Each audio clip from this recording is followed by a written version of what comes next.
Welcome to the Airitoutout show. You know, With them Airitoutout girls. Hey, listen up. Welcome to the Airitoutout show. Hey. We the Airitoutout girls. We about to air out on Mr. Rob Stapleton and all that. Live from somewhere in Midtown. Oh, we don't need no DJ, no music, no music. I'm airing it out this week. I'm airing it out. We ain't got no DJ, so I'm doing all of that. Don't worry about all that. We'll talk about that later. That's Talk about right. that later. What's up, baby? You, what's up? Good. I'm happy to be here. They flew me in for this. Yes, yes. Budget is heavy. Budget is big. They flew me in on a Metro card. So, Yes, you know you can fly on Air Trans with a Metro. You know what? You never knew a train went that fast, son. You never knew that. Listen, y'all. Y'all know who we are. I'm Kind Candy. This is my girl. Pink Panther. And we are here. That's Another right. Airitoutout edition. We got Rob Stapleton in the building. That's right. The You know what talk in I'm New York in the building. Rob Stapleton. What's up, y'all? New York, New Jersey, and Wells. This is going to be national. This show's going to be national. It's Yes, big. it is. That's right. I was like, oh my God, this is the first time I'm excited about getting robbed. You know what I'm saying? I like that. That's going to be the name of my special, Robbed in New York.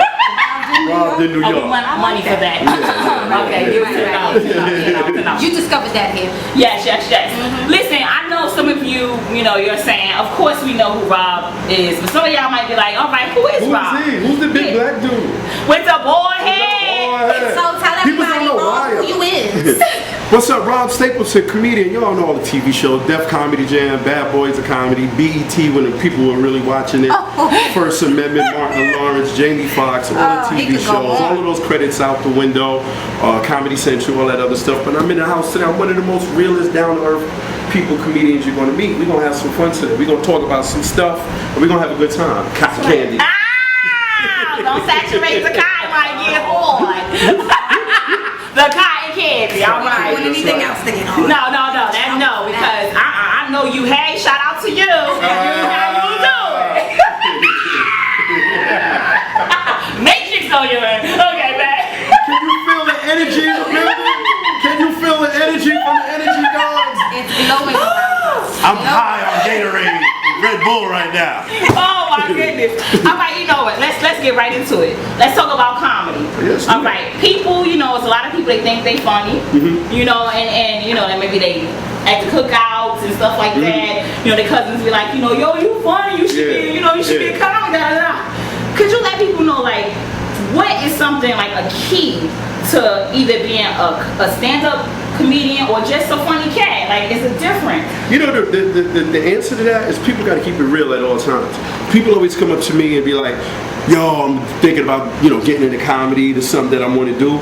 It's trial and error. You got to do it yourself. Right. And there's always an open mic that you tried and you do it. But the thing is, you got to bring your people, your family, your coworkers, and if it doesn't work, it could be some of the most embarrassing stuff in your life because you got to see those people the next day in your building. Right. You got to see them at the water cooler at work.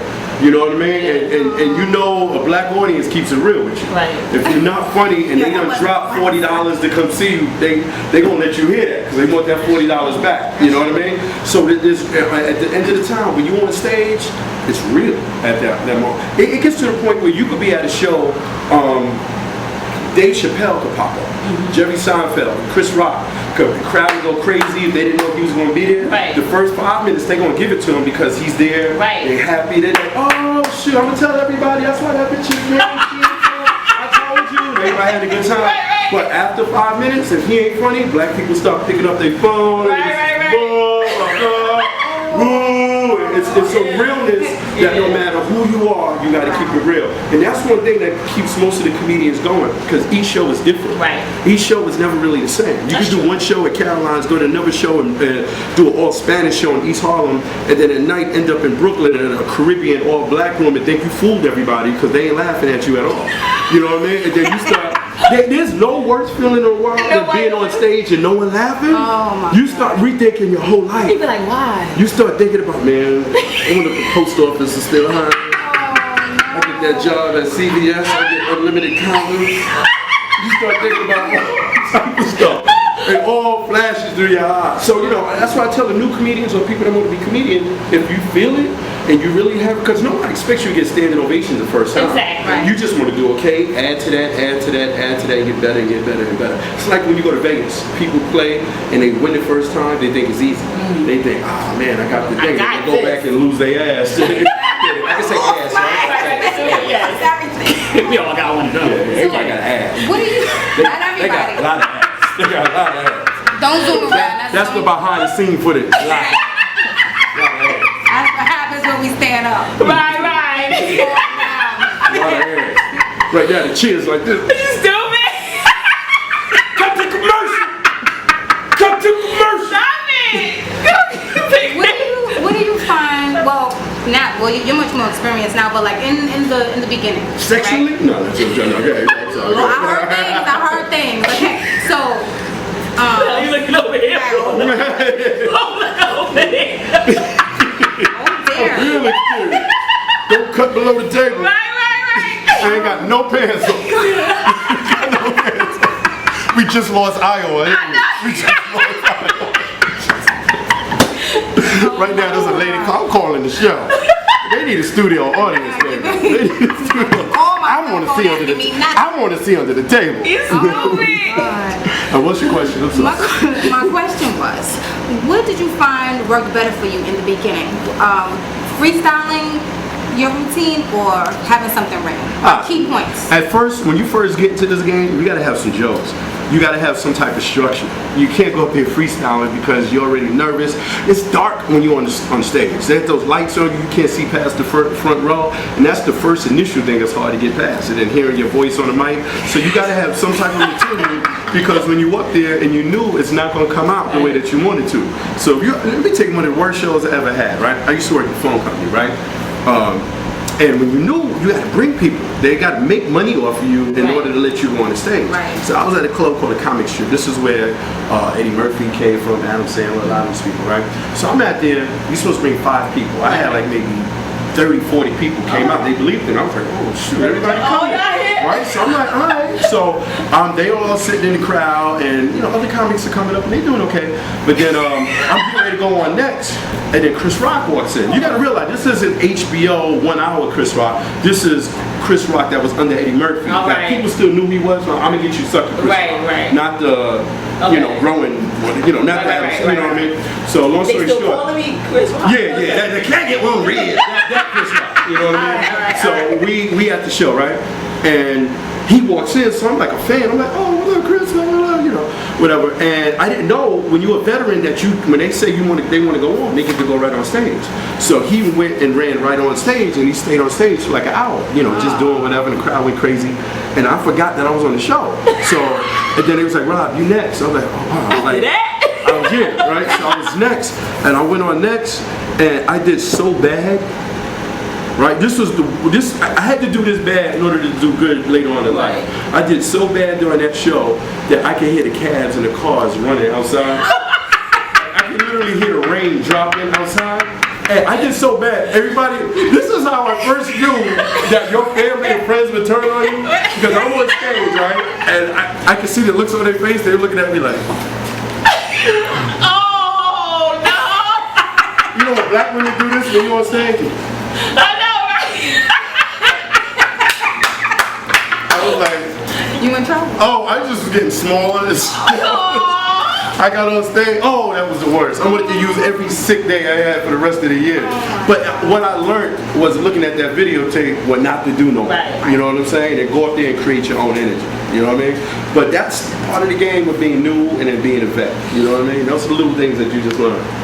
Now, you know, like a lot of our artists that come through, of course we have, you know, hip hop comes through a lot. We have directors, producers, things like that always come through show the Airitoutout show love. Right. Is it like beefs in comedy? Oh yeah. Like is it any time where like, you know, like the same people you might have came up with, now that y'all both like. I know where you're going with this. All right, no. y'all on the same plateau or a little lower? You know what it is? Is it any comedy beefs? Do that really exist? Well, it happens anything in the entertainment field. Like Lindsay Lohan ain't gonna get along with this, and it's the same thing. Like with all the black actresses, they find a common bond because the struggle that they got to go through. But some of them don't like each other, but it might not make the news. Rappers are the same way, DJs and comedians. Comedians, the thing about comedy, there's no license to do this. You could just say that I'm a comedian. You know what I'm saying? That's why I see these new dudes, they be like, I'm a comedian, when they can't get in the club. I'm like, dude, you haven't really done anything. I think you need a certain amount of hours to be a comedian to say that you're a comedian. You know what I mean? Like a class type of license, but they ain't never gonna happen.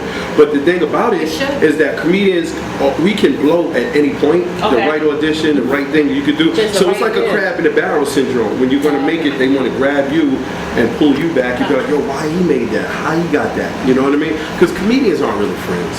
We're associates that deal with each other, but very few comedians really get along with each other. We have a certain amount of respect for each other. Of course. You know what I mean? But it's the same like with anybody that has any job. You work with people, but you might not hang out with them outside of the job. But when you're there, you get the job done, and that's what it is. And there's some comedians that you like more than others. You know what I mean? But overall, it's the carrot that's right there. Each person wants it, so it's like a little animosity in between a lot of people. So ain't nobody like walking to you, to you after the show like, you ain't funny. No, you ain't funny. I'm funny. It's not like you make it sound like a scene from Juice. They're like, you got the juice now. It ain't like that. I'm saying, remember when Tupac fell off the roof?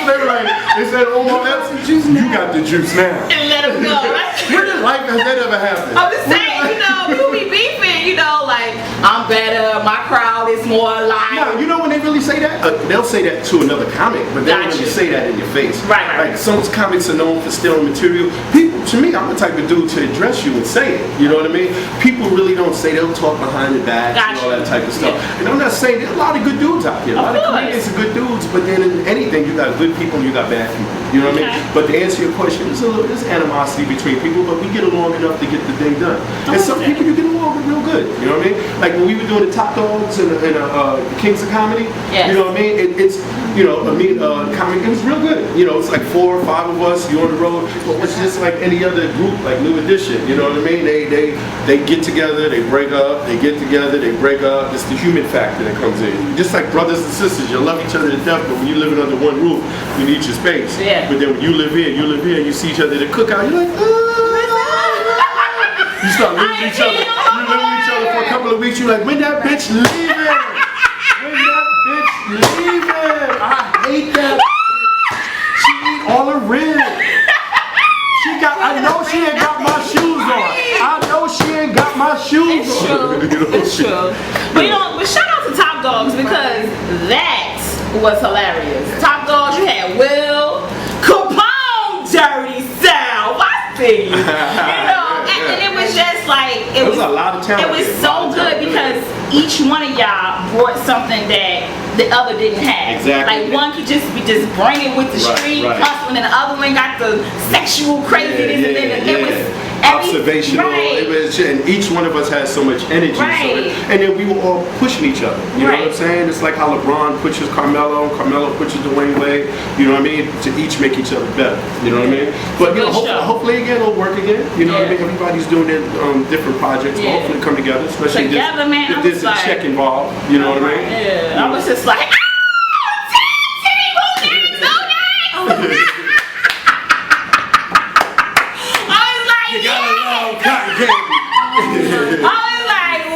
first you start slob laughing, and then you start, it's a lot of energy and a lot of love. It was good. That's one of the best feelings in the world, doing comedy like this. And then, like, I just flew back in from Atlanta. And when I'm from New York, I live in LA now. I come back to New York, see my kids and stuff. And it's like, there's somebody to stop you at the airport that you never met before, and to tell you, you just walk in to go to your gate, and someone goes, yo, you a funny brother, man. Rob Stapleton, can I take a picture with you? And it's like, you love to make it to the Kevin Hart status, the Mike Epps status, but to just know that you're on your way. When someone stops you, you don't know them at all, and they just know 8 years of your material. You know what I'm saying? That's a beautiful feeling. It is. Let me ask you, because that was like a very touching moment you just had. A photo op moment. Let me ask you, when you go through something serious in your life, God forbid somebody is sick or that, you know, someone close to you, you know, pass, how do you prepare yourself to get on stage anyway? That's a good question. You know, there's a separation because times like that. That's what I'm saying. Comedy's a gift. Good comedy is a gift because people go through times like that. We're going through a recession right now, but during a recession, comedy movies always still make money. Right. You know what I mean? Because at the end of the day, when you're broke, people need to laugh. And if they can't afford to go to the movie theater, they'll get a Netflix or go on YouTube or get whatever. That's why Tyler's constantly cranking these things out, and they're not making less money, they're making more and more money. You know, the new one with Kevin Hart and everybody else, Think Like a Man, whatever, $90 million is doing because people, they want to laugh. But the thing is, when people, you know, when you're going through stuff like that, that's when you need to come out and laugh. You know what I'm saying? So those vehicles, and that's when it's our job to, but I hate, the part that I hate when you're at a show, if somebody passes away and the promoter wants to make himself the host of the show. I love promoters that stay in the back. Right. Your name is on the flyer, so now give us the mic, let us know what we do. And I hate when a promoter comes on the stage and at the beginning wants to say somebody died. At the beginning, so I just want to say, thank y'all for coming out, everybody. Just want to let you know my mother died last week. The funeral was sad. Everybody started thinking about their mother. You know what I mean? I love my mother. She helped me get where I am and be the man who I am today. You know what I'm saying? But yo, you ready to laugh tonight, yo? You ready for these dudes to come to the stage? That bitch is dead, but y'all ready to laugh? Oh my God! We be backstage like this. You ruined it! No, you didn't. No, you just did. Oh my God. You know what I mean? All right. You know, people want to know. I know, like, people all the time approaching you and things like that. In the beginning, like, how did you separate people, like, generally just wanted to come to the shows because they were trying to support you, as opposed to the Rob Stapleton, I'm gonna get my hit tonight, like people like groupies. How did you handle that? When you're early in your career, that's what you want. When you're young and you're not for real, that's what you want. You're happy. I remember the first time when Def Jam was out. Def Jam was out, right? When Def Jam was out, it was a big time in comedy. I was really too young, right? You know what I mean? When Def Jam is out, I only had like 10 minutes of material, but at that time, all these clubs started popping up. All these clubs that were clubs started doing comedy. And the first time you see your picture and your headshot on the flyer, you crazy. And then when they pass, you grab the flyers from the promoter, I give them out. You give them out. But the worst feeling was to walk and see your flyers on the ground. You're like, why would y'all do that? Why would you take it if you knew you was going to throw it away? You take that personal. When somebody threw you like this, why you doing that? You ain't having cute. That's why you don't live with your father. That's why your father left. Because you be throwing away flyers. You stupid! But as you get, you get older, you get more experience. It's about the money. Right. It's about setting up your career and all that other stuff. Because once you blow and you do that, man, the faces change. The chicks are always there, man. You know what I mean? Because I want you to tell, somebody that might be like on their way to blow up or doing whatever it is that they do, like how to handle what the difference between a woman that is there for you and a woman that just wants to be with you to make her look good. Right. No, it's a big difference. No, there's a big difference. That's a real big difference. I mean, you know what I mean? Because comedians do.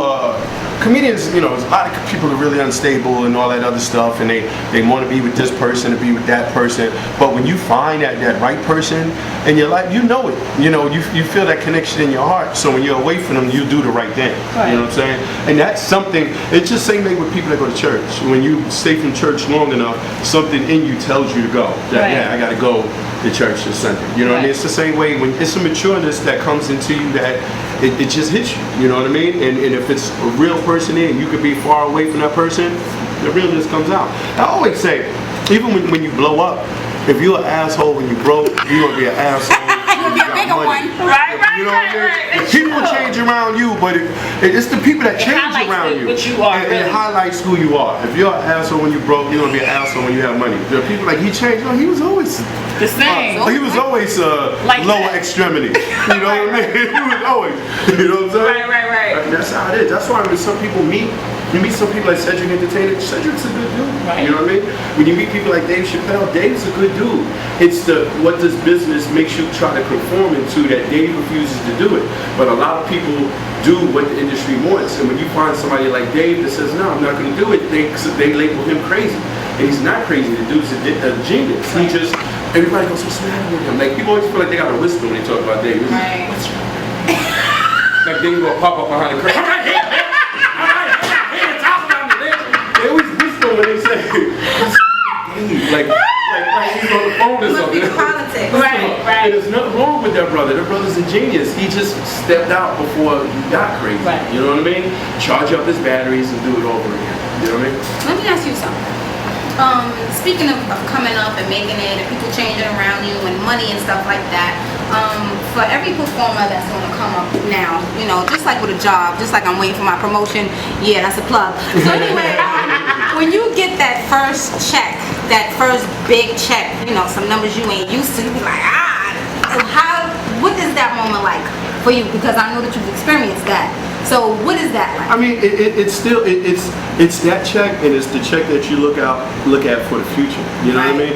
I mean, anytime. I mean, this is a blessing to be able to make people laugh and to get paid for it, and to be able to travel to places that you wouldn't be going if you wasn't doing this. You know what I mean? And when you get to this point, people fly you in, put you up to do these shows, and when you think about it, you go like, wow, this is crazy. This is really, you know what I mean? And then you do TV shows, and you would do the TV show just to get more publicity, but then when you realize, wow, there's a check in this. You know what I'm saying? Like, I haven't been blessed to get an actual TV show written about me, but I look to make that happen. But to get that and know that your show is in syndication, and to know that a check is constantly coming, the way a bill will constantly come, to know that you get the check, like the Wayans family and DL Hughley, all these people, you know, Steve Harvey, people that have shows in syndication. I mean, that's a beautiful feeling to get, and that keeps the door open for comics like me and for the other comics to be like, wow, that's a carrot that you look to reach. You know what I mean? You know what, Airitoutout family, I just think it's such a wonderful thing that Rob, you know, he's talking about all the people that are, you know, out there doing this thing. When, you know, he is so humble. Do you know who you are? He didn't talk about this one and that one. I'm working on it. You Rob Stapleton. You know what's own funny? it. When people say that, because people say to me, you know, what's your real name? Like I needed to make a name that was real catchy. Golden Richards? No. Rick Ross? No. Rob Stapleton. Yeah, we're gonna roll with that one. That's my real damn name. Right. No, I mean, it's just refreshing because people who have not been to the, you know, cities and states and places and shows and things that you've done, they have, some of them have like airs and let my people call your people and I'm gonna touch bases with you, and you are just like so humble, and it's just like, I'm gonna be that dude that's not gonna be an asshole later. That's refreshing. I like that. I'm that dude that's not gonna be an asshole later. And at the end of the day, man, you gotta take it as a blessing to what it is, and so just realize it's a beautiful thing. It's a lot of work. Don't think that it's not a lot of work. I mean, just doing your material, and sometimes, you know, you get caught up in this thing when you do a show, everybody knows these jokes, and you're working on these jokes, and people want to see the old jokes, and you do the old jokes, like, oh, he's doing the same stuff. Then you want to do half of this and the other stuff, and then people get mad and be like, yo, how come you ain't do my joke? You ain't do my joke. It's not karaoke, Midget Sugar. Gotta do the cripple guy getting on the wheelchair, getting on the bus. And it's you like, gotta sing. You gotta, so you want to do other things, and you gotta like feel it out. You know what I mean? But the thing of this job is being consistent. But you gotta take chances in this. You really gotta take chances in this business. You know, the chances. Sometimes failure would be good because you learn what not to do, but you just can't fail at the wrong time. Right. You can't be at a big ass showcase. I'm trying to Okay, hold on. She was wrong. No. Back. Shout out to everybody that knows somebody that know him. You told us about your worst time on stage, right? What was one of the best shows you had? One of the best shows I had, you know, one of my best shows I had is when I did Bad Boys of Comedy. Nice. I'm sorry, let's cut that off. That fly was bothered. That fly was. This must be one of your worst shows. That fly was trying to kiss you. That was a black fly. That fly trying to get you pregnant. That fly wasn't leaving. I'm gonna get a fly swatter. I couldn't even take them. Get out of here. My interview. All right.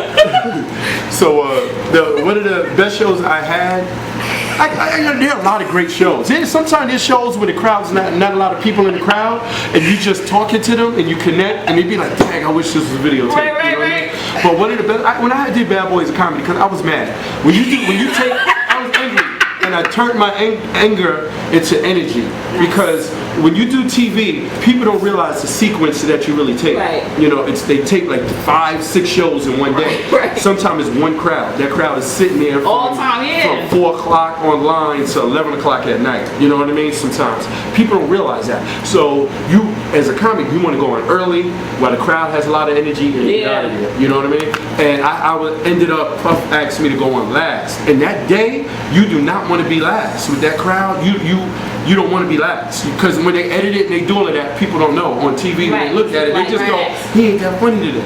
So I was really mad that happened. And so Puff and other producers are like, yo, could you just blah blah blah.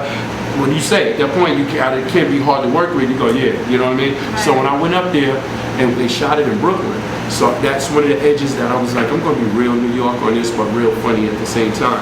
And that anger came out on the stage. Like, you can tell if you look at that clip on YouTube. That's when I had the yellow jacket on and stuff. I was so mad that I didn't even take my shirt. I meant to zip it open, and I just kept going, right? And then I was supposed to rap, and they kept telling me to rap on there's a monitor that tells you to rap up. And Puff was on the side. He said, keep going. So I'm on stage, and I'm like, you're sweating. The producers telling you to rap, but Puff's the producer saying, keep going. Keep going. So you're like, nobody knows this, right? So you keep going. And then when I got to the end, if you look at the tape, I take the mic stand and I throw it, like I kick it down, because I was really mad. I was like, like put a stamp on it, and I just got like, because I was really mad at that, like, edit that, bitch. I was like, you know what I mean? Like, you know what I'm saying? But on the other time, when I did my special, my Comedy Central special, a half house special, the funny part about that was you do it, you have these bullet points, like I'm gonna talk about this, right? And while I'm doing it, I was like, let's say I'm talking about being on the train, the next thing about being with your girl, right? And then it was like little points they were putting on me, like wipe sweat, and move microphone, wipe sweat off face. And I was like, I don't have a joke, this is like, so while you're doing your set, you're looking at your next joke and you go, oh, shit. Oh, remember that? It says, white face, the white neck, move mic stand. I'm like, who are these jokes? So I'm wiping myself, and if you look at that special, I'm constantly taking the things going like this, going like, and then to I caught in my head like, oh, they're giving me direction. You know what I mean? So those are little things that happen that the public doesn't know, but comics we know is funny as hell. Okay, I do want to let the people know you got some shows coming up. Oh yeah. And things like that. But I do want to talk about the movie. You did a movie. Oh yeah, I did a Jigga J. Yeah, that was oh my god. What was it called? That was a movie when Dame Dash, Jay-Z called Death of a Dynasty. Death of a Dynasty could have really been a great cult film. It could have popped if Dame would have just let the director direct. Dame, let him direct. Shout out to you, Dame Dash. I love you, Dame, but just let him direct. You can't have me and Kevin Hart playing 6 characters. Right. You can't be P. Diddy and then a cop in the next scene. And then, so people are like, is Diddy a cop now? But it had a nice cast. If you look at it, it was me, Capone, Kevin Hart, Charlie Murphy. All of y'all was in there. I was like, everybody's this should be in there. the greatest everybody's in it. It was, it could have been. It could have been, a little better than Soul Plane. Right. But it was fun. I learned a lot. Right, On the set, I learned a lot. You know, we did that, the state property films. Yes. Couple of other things. I actually played one of the scenes where Beans is going to jail, and me, Capone, and a couple other people played the prisoner Smokey. We played the prisoners going to jail, and it was fun. Anytime you get there, it was fun. But as far as what I got coming up, I got the big joint going on June 16th, Saturday. June 16th, bringing it back to New York. I used to do a club in a city called the Sugar Shack. And on Thursday, just be off the hook at the New Savoy. So it's time to do a reunion. So we're doing a reunion. We bringing everybody in, flying my man TK Kirkland, T to the mother F and K on the show. We got my man Pierre from How to Be a Player. So light skin dude with good hair. Well, I know, And bats and he got nice lips. You know, pause. Edit that out. He said no. Imagine if I wasn't listening. I'm like, his lips do be great. His lips do be great. If I wasn't listening, that's like when a little kid, I used to throw lips to him. You know what I'm saying? Yeah, guys, I used to throw lips to him. You're like, whoa, you can't sing that. Anyway, me, TK, Pierre, doing a comedy show, a couple other special guests, and then on the after party, it's going to be crazy. We got the world famous Brucey B doing the after party, and my man Danny D, so it's going to be crazy. So it's all black. It's going to be all black affair, which doesn't mean that you have to be black to come. It means all black attire affair. I don't know white people go. I was going to go. I was going to go, but you said it was going for the black. See, black people. Oh my God. No, you can come. You just have to wear black. You just have to wear black. And then you'll meet black people. Then you meet, and your credit score Like go down. Stapleton. Then your credit score go down. But other than that, Oh, damn. So that's in the Paradise Theater. Paradise Theater That's in the Bronx, right? Yeah, that's in the Bronx. All right. Grand Concourse. I had to keep it in the Bronx. I couldn't do the Sugar Shack and move that to Manhattan. Okay. We'll do Manhattan another time, but right now we're going to do it there. That's going to be crazy. What time is it, the show? 10 o'clock. The doors open at 10. Showtime 10:30. It's a black 10:30. All right, you see that? All right, and I don't know if any people need tickets or whatever, just call this number 917-335-2591. It's not my number, so don't try to call me. It's 917-335-2591. All right, and somebody will hook you up with some tickets for that. That's gonna be crazy. That's Father's Day weekend. That's Saturday, June 16th. And then right after that show, I fly to do a show down in Fort Lauderdale. My man JJ, who opens up for Cedric Entertainment, got a big thing down there at the Improv. And then from there, I come back to New York, rock out in New York for a while. I'm shooting a documentary right now called How to Rock a Party, which is it's a hip hop documentary. So you're gonna need Stacks Federo. Oh yeah, we're gonna get you she the right on there, that. you know. Which is crazy. I got a lot of people on that. We got Kid Capri, we got Naughty by Nature. We went real hard on that. Everybody coming through. Shout out to you need some people to make it happen. Alright.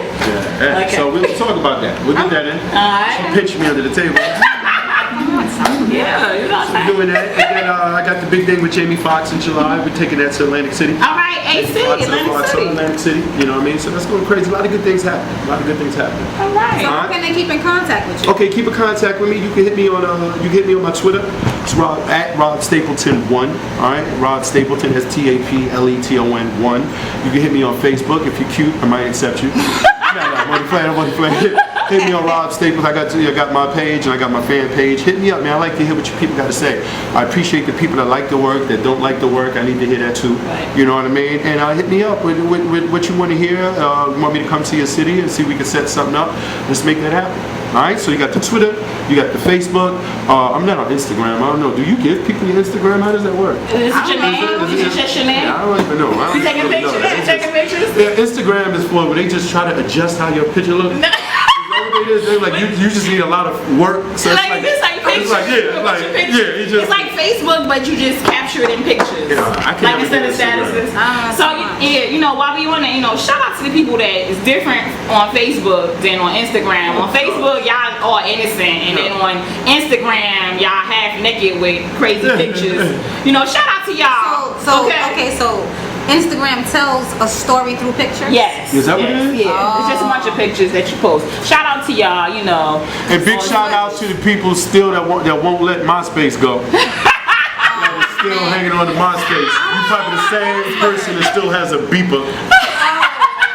Step into the new era. Facebook, Twitter, now Instagram. Goodness. I think we covered it all, That's right. At the time I miss the time when you could run to the store and pick up a pickle. You can still do that. Can you still pick up a pickle? Remember when you were going to the store and you would say you were getting a pickle and someone would say, yo, give me a pickle too. Now how you had pickle responsibility? You had to get 2 pickles. It was the big people that used to like pig feet. They were like, I'm going down to the store to get a pig feet. And they used to put it in that wax paper. How could you eat it? It's blowing in But that then they used to pick the blood on the pig feet. thing. They'd be like, give me that one. Shout out to the nice candy apples that used to be on the counter with the white wax paper looking shiny with the damn hard. with the sprinkles. Big shout out to the people who used to go to the store and buy $2 worth of spiced ham. Remember when your parents sent you to the store to get $2 worth of spiced ham Or and salami. 50 cents worth of American cheese sliced thin? And if you didn't get a slice thin, you had to go back. Oh Remember man, that? I told you to get this. Big shout out to the kids that had to go to the store to use food stamps. And Shout out to everybody you that was was getting ready waiting to buy the stuff outside. with the Now they food gotta go to stamps, the pin number. and then your classmate came in, and then you be getting ready to buy it, and they come and you be like, You be like, what you get? You would go first. Nah. you be in that store for an hour going back and forth. You be like, damn, I'm just gonna go to Grand Concourse. Oh man, this has been the best Airitoutout show. Great show, guys, great show. It, The next one, we're gonna do this again, but we're gonna get butt naked. Oh! Kick the ratings up. Yes! Sweet. Bring all your friends. This is gonna be body oil, baby oil down. We're gonna have everything popping off, you know. They're gonna be like, Hey, summertime is coming. Big shout out to the big chicks who sweat behind their knees. Big shout out to y'all.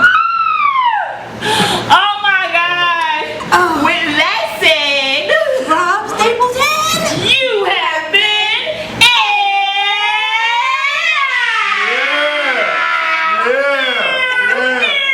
Fix your face. Welcome to the Airitoutout show. You know, with them Airitoutout girls. Hey, listen up, listen up, listen up.